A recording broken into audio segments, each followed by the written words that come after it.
Strong girl Namsoon episode 3। Episode की शुरुआत में हम नामसून को बोंगो के स्टूडियो के बाहर देखते हैं। जब वो यहाँ से जा रही थी तो बोंगो उसे रोक लेता है क्योंकि उसे ये फील हो रहा था कि ये उसी की बेटी नामसून है। वो उससे पूछता है तुम्हें फोटो खिंचवानी है ना, मैं खींच देता हूँ। जिसके बाद वो अपना स्टूडियो खोलने लगता है और तभी नामसून के पास पुलिस स्टेशन से कॉल आता है कि उसका पासपोर्ट और सारा सामान मिल चुका है, तो वो इन्हें लेने के लिए पुलिस स्टेशन आ जाए। सुनकर बोंगो उससे पूछता है क्या तुम्हें अब फोटो नहीं खिंचवानी। नामसून कहती है अब इसकी जरूरत नहीं है, पर आप एक अच्छे इंसान हो, ऐसे आने के बाद मुझे बुरे लोग ही मिल रहे हैं, पर आपने मेरी मदद करने की सोची। और ये कहकर नामसून भागकर यहाँ से चली जाती है। तब बोंगो को एहसास होता है कि उसे रोकना चाहिए था। आगे हम नामसून को पुलिस स्टेशन में देखते हैं। ऑफिसर उसको उसका पासपोर्ट लौटाती है, कहती है कि उसने तुम्हारे सारे पैसे खर्च कर दिए, चाहो तो उस पर केस कर सकती हो। और तभी पीछे से ही शिक भी ये कहकर आता है कि हाँ तुम्हें केस करना ही चाहिए। वहाँ पर एक लेडी और बोलती है लेकिन पहले केस मैं इस पर करूंगी। दरअसल जब आम लोग नामसून के टेंट को हटवाने आए थे तब नामसून ने अपने दोस्तों को बचाने के लिए इसके हस्बैंड को उछालकर फेंक दिया था, जिसकी वजह से वो हॉस्पिटल पहुँच गया। जब वो लेडी पूरा मामला बताती है कि इस लड़की ने क्या किया तो ये सुनकर उन दोनों को विश्वास ही नहीं होता। ईशिक हंसते हुए कहता है मैम मैं आपकी बात समझ सकता हूँ, पर आप इस लड़की की तरफ देखिए तो सही, इतनी दुबली पतली लड़की एक आदमी को उठाकर कैसे फेंक सकती है, वो भी 5 मीटर ऊपर तक। तभी नामसून कहती है हाँ ये मैंने ही किया है, कोई दिक्कत नहीं है, आप मुझ पर केस कर दीजिए, आप मुझ पर केस कीजिए और मैं उस स्कैमर पर केस करूंगी और इसके बाद मैं आप पर भी केस करूंगी क्योंकि शुरुआत आपके हस्बैंड ने की थी और वैसे मैंने सिर्फ एक अंगुली का यूज किया था, अगर पूरा हाथ लगाती तो जान भी जा सकती थी। दरअसल मैं बचपन से ही थोड़ी स्ट्रांग हूँ। और ये कहकर वो जाने लगती है। तभी हीशी कहता है तुम ऐसे ही नहीं जा सकती। फिर नामसून कहती है तो फिर कैसे जाऊँ, क्या मुझे उछल कर जाना होगा। ये जब वो बाहर आती है तो हीशी उससे पूछता है यकीन नहीं हो रहा कि तुम जैसी पतली लड़की ने उसे उछाल कर फेंक दिया था। उसकी इन सवाल जवाब को रोकने के लिए नामसून उसे कहती है ऑफिसर तुम बहुत ही हैंडसम हो। ये सुनकर हीशी कुछ नहीं कह पाता। नामसून चली जाती है तो हीशी कहता है बार बार ऐसी बातें करके तुम बच नहीं सकती। जब हीशी पुलिस स्टेशन वापस आता है तो सभी झुंड बनाकर एक वीडियो देख रहे थे। ये नामसून का वीडियो था जिसमें वो हाथों से पेड़ों को तोड़ रही थी और सभी ये कह रहे थे कि सुना है मंगोलिया के लोग बहुत ही स्ट्रांग होते हैं। ये सुनकर हीशिक उनसे पूछता है क्या मंगोलिया लोगों की नजर भी तेज होती है, और वो कहते हैं हाँ बिल्कुल होती है। फिर वो नामसून की उस बातों को सोचने लगता है कि उसने उससे कहा था कि वो चड्डी पहनकर डांस कर रहा था, इसका मतलब उसने सच में उसे ऐसा करते हुए देख लिया था। आगे हम ग्योमजू को हेरिटेज क्लब में देखते हैं। जब वो पार्टी एंजॉय कर रही थी तो पीछे से उसे कोई बुलाता है और हम देखते हैं ये रोशी है। तभी यहाँ की मैनेजर भी आती है और इन दोनों का आपस में इंट्रोडक्शन करवाती है। इगो कंपनी का CEO है और इनकी कंपनी ई-कॉमर्स लॉजिस्टिक कंपनी है। इसके बाद वो ग्योमजू का इंट्रोडक्शन करवाती है। वो ब्लू गोल्ड की मालकिन है और इस पूरे क्लब में सबसे ज्यादा कैश इन्हीं के पास होगा। और इस पूरे क्लब में ये दोनों ऐसे मेंबर थे जो खानदानी अमीर नहीं थे। इन दोनों ने खुद की मेहनत से अपनी कंपनी बनाई। गुमजू कहते हैं खानदानी अमीर होने में वो मजा नहीं है, इन लोगों के लिए सक्सेस होना इतना मायने नहीं रखता होगा क्योंकि इन्हें बचपन से ही सब कुछ मिल जाता है। और तुम्हारी और मेरी बात अलग है, तो हम दोनों को मिलते रहना चाहिए। और ऋषि उसे कहता है आपके बात करने का तरीका मुझे बहुत ही पसंद आया। ये हम रीवा को देखते हैं। उसने अपने घर पर सारे दोस्तों को बुला लिया था। वो उन्हें इतनी वैरायटी का खाना खिलाती है कि जिंदगी भर उन्होंने ये खाना नहीं खाया होगा। इसके बाद वो उन्हें शानदार टी पार्टी भी देती है। उनमें से एक आदमी कहता है मैंने बहुतों से बहुत अमीर लोगों को देखा है, पर इसके पास तो कुछ ज्यादा ही पैसे हैं। सच में रीवा तुम्हें मान गए, तुम जो कहोगे हम वो करेंगे, तुम बताओ क्या करना है। और तब रीवा कहती है अब मेरा माइंड बदल गया है, अब मैं उसी की बेटी बनकर यहाँ पर रहना चाहती हूँ। ये सुनकर सारे दोस्त उसके हंसने लगते हैं क्योंकि वो चाहे अपने आप को कुछ भी समझ ले, रहेगी तो वो वही। जैसे एक नकली गोल्ड की वॉच पहनने से वो वॉच सच में गोल्ड की नहीं हो जाती। तब रीवा कहती है मैं अपनी माँ से जो मांगती हूँ वो मुझे देती है और जो तुम मांगोगे मैं तुम्हें दूंगी, बस उस लड़की को खत्म कर दो। उसके बाद वो उन सभी को एक वीडियो भेजती है। वो कहती है मुझे यकीन है कि यही लड़की नामसून है, जैसा कि माँ ने कहा था ये बहुत ही स्ट्रांग है, तो तुम चारों उसे नहीं मार पाओगे। तब उसके दोस्त उससे पूछते हैं क्या हमें उसे मारना होगा। रीवा कहती है हाँ, का नाम नामसून है और ये मंगोलिया से कोरिया में आई है अपनी मॉम को ढूंढने के लिए, तो अब तुम लोग जाओ और पूरी गैंग को लेकर आओ और उसे रास्ते से हटा दो। आगे गिलजोंग को देखते हैं। जब वो अपने पार्किंग एरिया में आती है तो यहाँ पर कुछ पुलिस वाले भी आए हुए थे। दरअसल कल रात को गिलजोंग ने इस आदमी की पार्क को उल्टा करके दूसरी साइड कर दिया था क्योंकि उस बंदे ने उसके कार के सामने अपनी कार पार्क कर दी थी। जब गिलजोंग ने उसकी कार यहाँ से हटाने को कहा तो उसने कहा तुम्हें जो करना है कर लो, इसलिए गिलजोंग ने उसकी कार को पलट के दूसरी साइड कर दिया। आगे गिलजुंग कहती है तुम जिस बुढ़िया की बात कर रहे हो वो मैं ही हूँ। और फिर वो आदमी फिर से उसे खुसट बुढ़िया कहने लगता है। फिर गिलजुंग उसे धक्का देती है तो वो आदमी उड़कर जाकर गिरता है। आगे इन सभी को पुलिस स्टेशन लाया जाता है और गिलजुंग डिटेक्टिव पार्क को अपना कार्ड देती है। इससे पता चलता है कि गिलजुंग मजलडोंग की प्रेसिडेंट भी है और डिटेक्टिव पार्क इन्हें अच्छे से जानते हैं। उन्होंने गिलजुंग के बारे में बहुत सारी चीजें सुनी है और वो अपने जूनियर को बताता है कि इन्हें कौन नहीं जानता। 1983 में जब मजंगडोंग के मार्केट में बहुत बड़े डॉन के गैंग ने हमला किया था तो वो एक अकेली ऐसी औरत थी जो पूरे मार्केट के बीचों बीच आके उस पूरे गैंग को चुनौती दी। टाइम सुना था कि उन्होंने 3 दिन पहले अपने बच्चे को भी जन्म दिया था। उन्होंने पल भर में ही पूरे गैंग को ढेर कर दिया था और तब जाके मजंगडोंग के लोगों को इन गुंडों से आजादी मिल गई। उससे इन्हें मजंगडोंग की रानी भी कहा जाता है। यूं कहती है बस करो, मेरी इतनी तारीफ मत करो, मैं आपको वो रिकॉर्डिंग भेजती हूँ जिसमें इस आदमी ने मुझसे बदतमीजी की। तब वो आदमी फिर से गिलजुंग के ऊपर चढ़ने लगता है और गिलजुंग उसे एक फटकी देती है और मात्र एक फटकी से ही उसका सिर पूरा सूज जाता है। गिलजुंग जब यहाँ से जा रही थी तो वो एक आदमी को परेशान होते हुए जाते देखती है और इस आदमी का नाम होता है मिन ह्युक। यहाँ पर हम मिन ह्युक की वाइफ बोंग सुन को भी देखते हैं और दरअसल बोंग सुन गिलजुंग की ही रिश्तेदार है। बोंग सुन ने 2 आदमियों को बहुत पीटा था क्योंकि वो लोग बेजवान कुत्तों पर जुल्म करते हैं फिर उन्हें बेचते हैं और वो 2 आदमी बेचारे इतने पिटे थे कि वो कुछ बोल भी नहीं पाते। मिन ह्युक पुलिस ऑफिसर से कहता है कि आप केस कर दो, बाकी चीजें हमारा वकील देख लेगा, ये सब चीजें तो हमारे लिए रोज का काम है। तभी यहाँ पर गिलजुंग भी आती है और वो वोंगसुन को बताती है कि वो उनकी आंटी है और वोंगसुन भी उन्हें पहचान जाती है। वोंगसुन उन्हें अपने हस्बैंड मिन ह्युक से मिलाती है और गिलजुंग उससे कहती है तुम बहुत ही हैंडसम हो, लगता है किसी कुत्ते ने चाट कर तुम्हें चिकना किया है, वैसे तुम दोनों की जोड़ी बहुत ही अच्छी है, तो हमेशा ऐसे ही खुश रहना।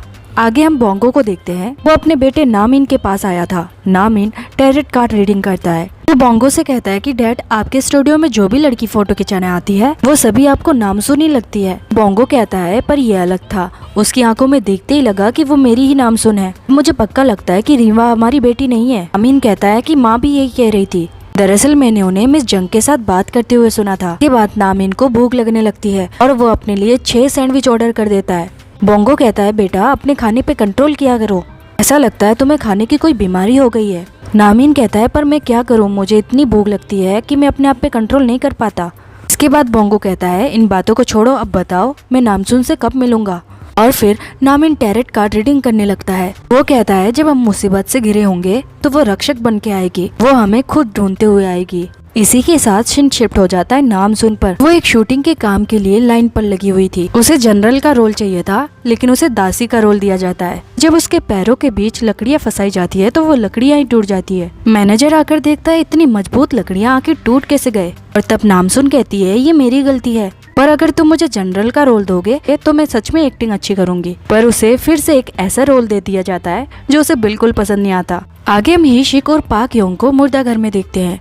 मंगोलिया फ्लाइट से जो एक लेडी आई थी उसकी मौत हो चुकी है। डॉक्टर उन्हें बताते हैं कि पता नहीं ये किस तरीके का ड्रग है, ना ही ये फेंटेनल है ना ही कोकेन, लगता है ये नया है, इसके बारे में समझने में और टाइम लगेगा। उनके पेट में भी हमें कुछ नहीं मिला और जो आप ये वाला ड्रग्स लेके आए थे दोनों सेम ही लगता है। और इसके बाद उस लेडी के घर पे तलाशी शुरू होती है। पूरा घर गंदा पड़ा था और फ्रिज में पानी और ड्रिंक के अलावा कुछ नहीं था। ऐसा लगता है कि कई दिनों से उसने खाना खाना बंद कर दिया था या फिर उस ड्रग की वजह से उन्हें भूख ही नहीं लगती थी। पूरे घर की तलाशी करने के बाद भी उन्हें ड्रग नहीं मिलता। पर हीशिक की नजर उसके कोट पे रखे मार्क्स पर भी जाती है। आगे हम नामसुन की हालत देखते हैं। जूनियर आर्टिस्ट को अलग खाना दिया जा रहा था और सीनियर को अलग। नामसुन दूर से उस ट्रक को देख लेती है, इसमें अच्छे अच्छे पकवान दिए जा रहे थे और ये देखकर वो मैनेजर से बात करने आती है कि जूनियर आर्टिस्ट को अलग खाना क्यों दिया जा रहा है, जबकि मेहनत तो दोनों आर्टिस्ट कर रहे हैं और तुम तो कोई काम भी नहीं कर रहे फिर भी ये खाना खा रहे हो। मैं तो वही खाना खाने जा रही हूँ। तभी यहाँ पर डायरेक्टर भी आ जाता है और मैनेजर बताता है कि इसे खाने से प्रॉब्लम है। डायरेक्टर कहते हैं ठीक है बाहर कर दो इसे। और तब नामसुन कहती है मैं बाहर क्यों निकलूंगी, बाहर तो तुम्हें निकाल देना चाहिए, तुम बस कुर्सी में बैठे तो रहते हो। और इसके बाद वो अच्छे पकवान वाले ट्रक को अपने एक हाथ से ही खिसकाने लगती है। ये देखकर सभी हैरान हो जाते हैं। जिसके बाद जूनियर आर्टिस्ट भी इसी ट्रक पर लाइन लगाकर अच्छा अच्छा खाना खाते हैं। आगे हम हीशिक को देखते हैं। वो नामसुन के टेंट पर आया था पर नामसुन उसे वहाँ नहीं मिलती। वो उसकी परवाह करने लगता है कि वो इस वक्त कहाँ पर गई होगी, इसलिए वो उसे कॉल करता है। पर नामसुन तो यहाँ पर अलग ही कारनामे कर रही थी। वही हीशिक के पास उसके दोस्त का कॉल आता है। हीशिक ने उससे गुमशुदा बच्चों की लिस्ट मांगी थी। वो बताता है कि मंगोलिया में 2006 से 2023 तक 24 बच्चे खोए थे जिनमें से सिर्फ अभी 4 ही जिंदा है और वो उनकी लिस्ट हीशिक को भेज देता है। इस लिस्ट में गैंग नामसुन का भी नाम था। हम ग्योमजू को उसके घर पर देखते हैं। जिस आदमी ने उसे कार्ड दिया था वो उस वेबसाइट पे लॉगिन करती है। इस साइट का नाम था पोलेंटिया। इस वेबसाइट में वो कुछ पैसे डोनेट करती है। तभी यहाँ पर जुंगना भी आ जाती है और जुंगना बताती है कि उसने आज अपने दोस्तों को बुलाया था। वो लोग कुछ प्लानिंग कर रहे थे पर हमने हमारा आदमी उसके पीछे लगा रखा है। जैसे ही पता चलेगा कि उसने क्या प्लान किया है तो मैं आकर आपको बता दूंगी। गुमजू कहती है ठीक है, पर उस पर ज्यादा जागती मत करना, मुझे उस पर तरस आता है। हमें गरीबों को सताने का कोई हक नहीं बनता। अगर मैं उस पर जागती करूंगी तो मेरे नामसुन के साथ भी कोई ऐसा ही कर सकता है। वही हम नामसुन को देखते हैं। वो उस पेशेंट के पास आई थी जिसको उसने उछालकर फेंक दिया था। वो उसे अपनी पहली कमाई देती है और कहती है इलाज के पैसे ले लो और थोड़ा थोड़ा करके मैं तुम्हें और दे दूंगी। वो आदमी पूछता है पर तुम्हें किसने बताया कि मैं यहाँ पर हूँ? और नामसुन कहती है तुम्हारी पत्नी ने मुझे बताया, उसने तुम्हारे हॉस्पिटल के खर्चों के लिए मुझ पर केस किया है। और ये कहकर नामसुन बाहर आने लगती है पर अंदर से उस आदमी की चीखों की आवाज आने लगती है कि जो औरत उसके पास बैठी हुई थी वो उसकी असली बीवी थी। ये जानकर वो लेडी उसे खूब धोती है। इसके बाद नामसुन को उसके दोस्तों का कॉल आ जाता है। वही हम हान रिवर पार्क में देखते हैं। रीवा अपने पूरे गैंग को लेकर आई थी। वो लोग टेंट को चेक करते हैं और कहते हैं कि टेंट में कोई नहीं है। और तब रीवा कहती है पूरे टेंट को तोड़ दो। वही रीवा के पीछे एक आदमी खड़ा था, वो गुमजू का ही आदमी था। वो जुंगना को कॉल करके इसके बारे में बता देता है। दूसरी तरफ नामसुन अपने दोस्तों के साथ थी। वो उन दोनों को बताती है कि उसको ड्रामा में एक बड़ा रोल मिल गया है और तो और उसने इन दोनों के काम के लिए भी बात किया है। वो इन दोनों को भी काम दे देंगे। ये सुनकर क्योंगरी बहुत खुश हो जाती है और जी ह्यून कहता है तुम बहुत ही अच्छी हो, अब हम भी रोज काम पर जाया करेंगे। तभी नामसुन की नजर हान रिवर की तरफ जाती है। वो अपने पावर से देख लेती है कि कुछ लोग उनके टेंट को तोड़ रहे हैं और ये देखकर नामसुन की आंखों में पानी आने लगता है। उसके बगल में जीहोन और क्योंगरी अपनी आंखें फड़फड़ाकर देखने की कोशिश कर रहे थे कि वो क्या देख रही है। इसके बाद नामसुन जल्दी से वहाँ पर दौड़ के पहुँचती है और वो उनसे पूछती है कि तुमने मेरा घर क्यों तोड़ा? अभी इसी वक्त इसे फिर से बना कर दो। अगर तुम लोगों ने ऐसा नहीं किया तो मैं एक एक करके सबको मार दूंगी। रीवा दूर से ये सुनकर हंस रही थी और तभी नामसुन पर एक बंदा हमला करने आता है और नामसुन उसे उठाकर हान रिवर में फेंक देती है। ये देखकर सभी बंदे भागने लगते हैं। वहीं इस झगड़े की कंप्लेंट पुलिस स्टेशन तक भी पहुंच जाती है। इसलिए हीशिक अपनी टीम के साथ वहाँ के लिए निकलता है। पर नामसुन को किसी की मदद की जरूरत नहीं थी। वो तो एक एक बंदे को उछाल कर फेंक रही थी और ये सब देखकर रीवा के भी पसीने छूट जाते हैं। उसे ये कंफर्म हो जाता है कि यही नामसुन है। हीशिक भी अपनी टीम के साथ वहाँ पहुँचता है और वो नामसुन को देखता है। उसने 2 बंदों को आसमान में उछाल दिया था, जिसके बाद वो बाकी बंदों को भी उछाल कर फेंक देती है। और ये सब देखकर हीशिक की आंखें बड़ी बड़ी हो जाती है। देखते हैं कि टेंट के टूट जाने की वजह से जीहुन और क्योंगरी बहुत ही रोने लगते हैं। तभी यहाँ पर हीशिक भी आ जाता है और नामसुन उससे कहती है कि अब इन सभी के इलाज का पैसा मुझे ही देना होगा, पर इसकी शुरुआत मैंने नहीं की थी। और फिर वो अपने दोस्तों से कहती है तुम चिंता मत करो, फिर से तुम्हारे लिए घर बना दूंगी। पर जीहुन कहता है अब हमें यहाँ पर नहीं रहना चाहिए। क्योंगरी रोते हुए कहती है सोचा था अब यही हमारा घर होगा, पर लोगों को इससे भी प्रॉब्लम है। नामसुन तुमने हमारी बहुत मदद की, इसके लिए थैंक यू। और जीहुन हीशिक से कहता है अब हमें रहने के लिए दूसरी जगह ढूंढनी होगी, तुम नामसुन के लिए रहने की जगह ढूंढ लेना। इसके बाद ये दोनों यहाँ से रोते हुए चले जाते हैं। आगे हीशिक नामसुन को अपने घर ले आता है। वो उससे कहता है तुम शावर ले सकती हो, अभी बहुत सारे लोगों को जो पीट कर आई हो। और फिर नामसुन शावर लेने के लिए चली जाती है और हीशिक उसे पहनने के लिए अपने कपड़े देता है कि हीशिक के पास पुलिस स्टेशन से कॉल आता है और ऑफिसर बताती है कि हान रिवर पर जिसने हमला करवाया था उसका नाम रीवा है और वो गुमजू की बेटी है। वही हम दूसरी तरफ गुमजू को देखते हैं। वो अपनी माँ को बताती है कि रीवा उसकी बेटी नहीं है। गिलजुंग कहती है मैंने तो पहले ही कहा था, यानी कि वो लड़की हमें बेवकूफ बनाना चाहती है और ऊपर से मवाली टाइप की भी है। तभी यहाँ पर रीवा आ जाती है और आज जो उसने देखा इससे वो बिल्कुल हिल गई थी। वो जैसे ही आती है गुलजुंग उसका पर्दाफाश करने वाली थी, पर गुमजू उन्हें बैठा देती है। इसके बाद वो रीवा से कहती है तुम बहुत थक गई होगी, जाकर आराम कर लो। के बाद गुमजू के पास हीशिक का कॉल आता है। वो बताता है कि मैं कांग हीशिक ऑफिसर बोल रहा हूँ, क्या आप अपनी बेटी को ढूंढ रही हो? और ये सुनकर गुमजू बिल्कुल रुक जाती है। वो कहती है हाँ, और हीशिक उससे पूछता है क्या आपको वो मिल गई? वो कहती है नहीं मिली, ऐसा लगा था कि वो मिल गई, पर वो मेरी बेटी नहीं है। तब हीशिक कहता है मेरे पास आपकी बेटी की इन्फॉर्मेशन है। और जैसे ही वो आगे कुछ बताने वाला होता है नामसुन शावर लेकर बाहर आ जाती है और हीशिक उसे गीले बालों में देखकर देखता ही रह जाता है। दूसरी तरफ से गुमजू उससे पूछ रही थी तुम मेरी बेटी के बारे में कुछ बताने वाले थे। और तब हीशिक कहता है कि मैम आपको मैं थोड़ी देर में कॉल करता हूँ। फिर नामसुन हीशिक से पूछती है कि मैं कहाँ पर सोऊंगी। और तब हीशिक कहता है मैंने तुम्हारी मॉम को ढूंढ लिया। और ये सुनकर नामसुन के भी आंखों से आंसू छलकने लगते हैं।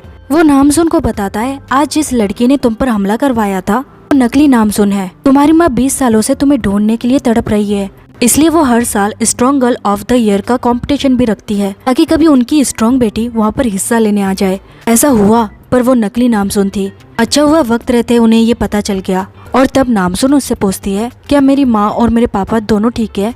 हीशिक कहता है वो दोनों ठीक है, वैसे तुम इतनी स्ट्रॉन्ग क्यों हो। और तब नामसुन कहती है पता नहीं, मैं बचपन से ही ऐसी हूँ। हीशिक कहता है इसका मतलब तुम्हारे पास सुपर पावर्स है, तो फिर तुम्हारी मॉम के पास भी होगी। और तब नामसुन उसे थैंक यू कहती है क्योंकि उसने अपना प्रॉमिस पूरा किया था। वही गुमजू ने भी कांग हीशिक ऑफिसर के बारे में पूरी डिटेल निकलवा ली थी।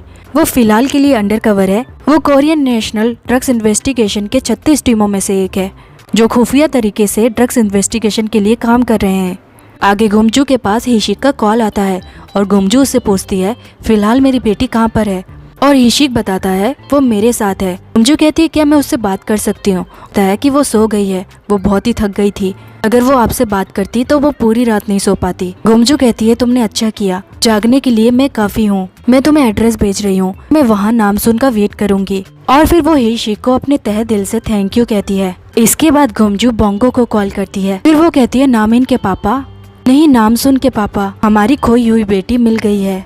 और ये सुनकर बोंगो भी बहुत ही इमोशनल हो जाता है। आगे हम क्योंगरी और जीहुन को देखते हैं।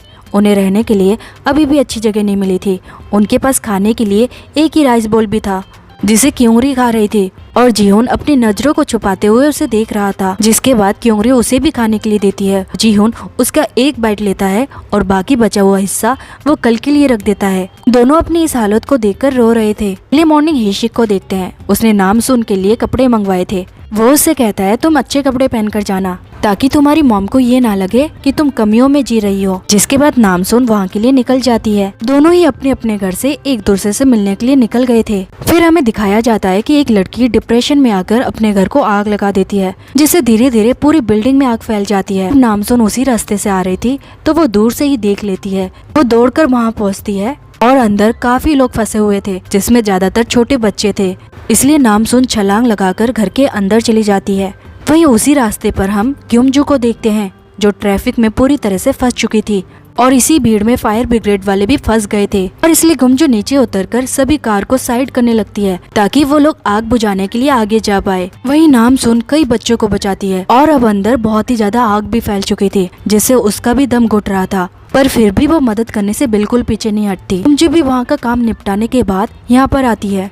वो देखती है कि एक लड़की ने 2 बच्चों को पकड़ रखा है, जिसके बाद वो छलांग लगाकर फिर से ऊपर चली जाती है। गुमजू को यकीन हो जाता है कि यही उसकी बेटी नामसुन है और उसकी बेटी की तरह उसके पास छलांग लगाने की पावर नहीं है, इसलिए वो वहाँ की रेलिंग को तोड़कर सीढ़ियाँ बना लेती है। वही काफी ढूंढने के बाद नामसुन को और कोई नहीं मिलता। वो बाहर आने के लिए उसी खिड़की के पास आती है और वहाँ पर वो गुमजू को देखती है। दोनों के मन में एक ही सवाल था। अभी गुमजू उसे नामसुन कह के बुलाती है और उन्हें देखकर नामसुन भी समझ गई थी कि यही उसकी मॉम है। वो उसे माँ करके बुलाती है। गुमजू उसे बाहर आने के लिए अपना हाथ आगे बढ़ाती है। नामसुन भी अपना हाथ आगे बढ़ाती है। तभी यहाँ पर एक जोर का धमाका होता है जिससे नामसुन उड़कर बाहर की तरफ गिरने लगती है, पर अपनी बेटी को गुमजू ऐसे ही नहीं गिरने दे सकती थी। वो कूद कर नामसुन को पकड़ लेती है और इसी सीन के साथ ये एपिसोड एंड हो जाती है।